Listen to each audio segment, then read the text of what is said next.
위반 행위가 쭉 있다가 이 시기에, 바로 이 시기에 어떤 위반 행위가 종료되었습니다. 그리고 현재까지 이 위반 행위에 대한 과태료는 부과되지 않은 상태입니다. 그렇다면 위반 행위 종료 시점부터 과연 언제까지 과태료 처분이 될 수 있을까요? 10년? 20년? 아니면 죽을 때까지? 오늘 바로 이런 내용에 대해 살펴보고자 합니다. 관련 법령을 보겠습니다.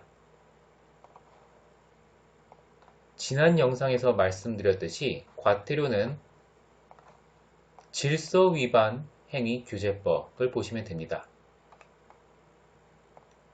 이 영상을 제작하는 지금 기준으로는 이 법이 가장 최신 법인데 언제든 개정이 될 수 있으니 반드시 최신 법령을 확인해 보시기 바랍니다.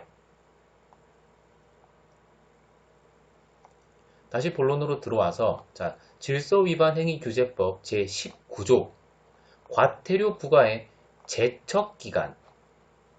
제척기간이 무슨 뜻일까요? 표준국어 대사전을 잠깐 보고 가면 제척기간이란 권리관계를 빨리 확정하기 위하여 어떤 종류의 권리에 대하여 법률이 정하고 있는 존속기간.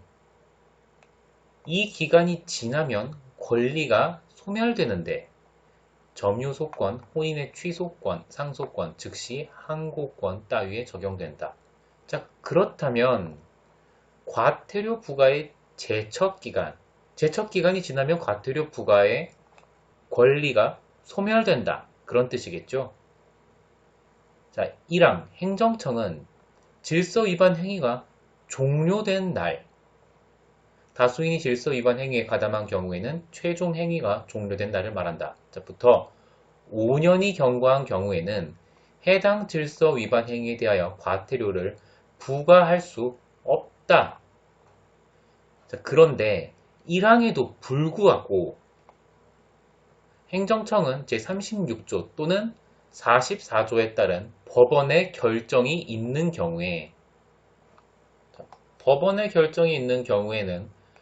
그 결정이 확정된 날부터 1년이 경과하기 전까지는 과태료를 정정 부과하는 등 해당 결정에 따라 필요한 처분을 할 수 있다. 36조 또는 44조에 따른 법원의 결정. 36조와 44조는 뭘까요? 36조는 재판이고 44조는 약식 재판입니다. 그래서 36조와 44조에 따른 법원의 결정이 있는 경우를 제외하고는 질서위반 행위가 종료된 날부터 5년이 경과한 경우 과태료를 부과할 수 없습니다. 그렇다면 왜 질서위반 행위규제법에서 과태료 부과의 제척기간이란 것을 둔 것일까요? 질서위반 행위규제법 해설집이라는 것이 있습니다. 2015년도 것을 제가 가지고 왔는데요. 더 최신 것이 있습니다. 그런데 이 저작권 때문에 최신판을 가져올 수 없었고요. 질서위반 행위규제법에 대해 더 자세히 알고 싶은 분은 인터넷에서 쉽게 최신판을 구하실 수 있으니 한번 찾아보시기 바랍니다. 어쨌든 해설집에 과태료 부과의 제척기간에 대해서 설명이 나옵니다. 질서위반 행위규제법은 행정청이 과태료 부과 권한을 행사할 수 있는 기간을 원칙적으로 5년으로 정하였다.